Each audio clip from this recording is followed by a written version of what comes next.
OIC of America's OIC Day on the Hill. OIC Day 2 on the Hill Luncheon with remarks by OIC of Washington, D.C.'s Board Chair, Dr. Carlton Veazey. And poor people ever needed OIC. They need OIC now more than ever. This country and black people and colored people and poor people, and I include all of them because as people talk about people on welfare and whatnot, but there are a lot of folk on welfare not like us. Amen. Amen. And I think that what we need to do is we need to really double our efforts. And I understand you're going to meet with Cliven tomorrow, and they're going to sit down and dialogue with you and determine, strategize to see how we can get this government to respond to the needs of people. Just think, they have denied unemployment compensation to millions of people.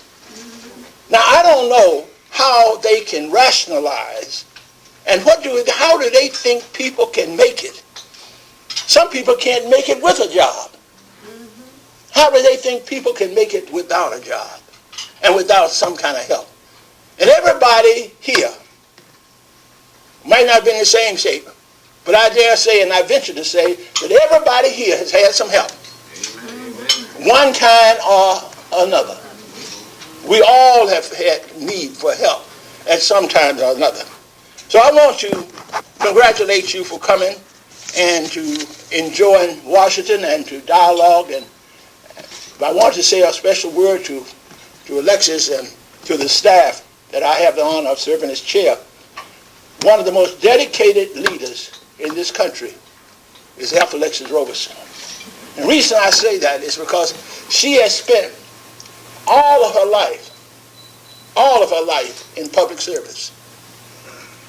That takes commitment.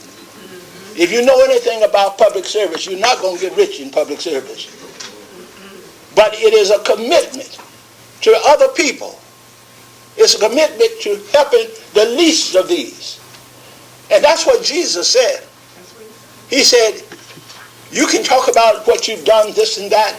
He said, but I'm telling you, inasmuch as you've done it to the least.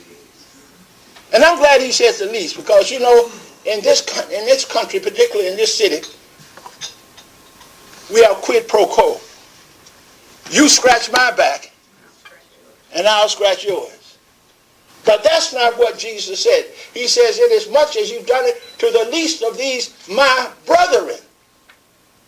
Now listen, Jesus has already made every man and woman your brother. And he said, inasmuch as you've done it to the least of these, my brethren, you've done it also unto me. And this is why I challenge the church universal, the church. We ought to be here in great numbers, protesting what this Congress is not doing. Amen. They're doing enough wrong, but they're not doing certain things they could do. And people may criticize our president, but I think he's one of the best presidents we ever had. The reason why, you ought to give him a hand. The reason I say that is that he's not perfect, but his heart is in the right place, and his vision is in the right place.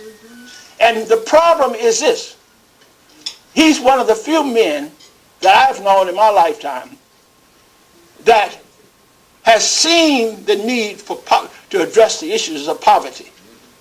And the reason why the opposition is complaining is because he's trying to bring some balance. He's trying to bring some balance to this country. Now, the reason I say you are so important, because perhaps you all or we may be the last hope. Because I stand here today and I will say, without equivocation, that if this country does not respond to the needs of those who are less fortunate, those who are downtrodden, those who are poor, believe me, those people are not going to stay there forever. And if you think that this country cannot have a revolution, believe me, it can. And that's why we have to double our efforts to do all we can, because that's not going to help anybody. But people will not be oppressed forever. They're not going to be treated that way forever. That's why I tell Alexis, I look at the work she's doing, and I'm proud of it. Proud to be her friend, be her pastor. But I'm proud of the fact that the staff, they get it. They're in one of the poorest areas in this city. They serve people that nobody else wants to be bothered with. Yes. But isn't that the story of OIC? Yes. They serve people who don't want to be bothered. Our people don't want to be bothered with them. So, Alexis, keep doing what you're doing. She's so prepared. She gave me before, of course, she's the only woman that served as director of 2 departments in city government. She served as the director of the Department of Recreation, and then she went from there to serve as director of the Department of Employment Service, and did a magnificent job. And then came back and called me one day and said, Reverend Veazey, I want to start OIC again. I was with OIC back in 68. She was with OIC in 66. And together we tried to build this. And hundreds of people have been helped. We have a report, and I hope that you'll be able to read it, in which it outlines what the stewardship of Alexis and her staff, taking people who have nothing and putting them to work. And what it is saying in this report is saying that we have counted the number of people we've employed in the year, how much money they have brought into the economy, how much taxes they have paid, and how much money they've saved from what people call welfare. Now, the government needs to hear this report. If they are serious about lifting this economy, and they are serious about people paying taxes, and that's the other thing they always clamor about. These people don't pay taxes. Well, how are you going to pay taxes if you don't have anything to pay them? But this report points that out. But again, welcome. We welcome you. I heard Martin Luther King, Dr. King, speak at my graduation back in '58. And he left me with a poem that I think that is so appropriate, because it talks about the only thing you have to give is yourself. All right. And he says, to every man that openeth the way, ways and a way, the high soul takes the highway, and the low ropes the lower. And in between on the misty flats, the rest drift to and fro. But to every man, to every woman, they openeth the highway and a low.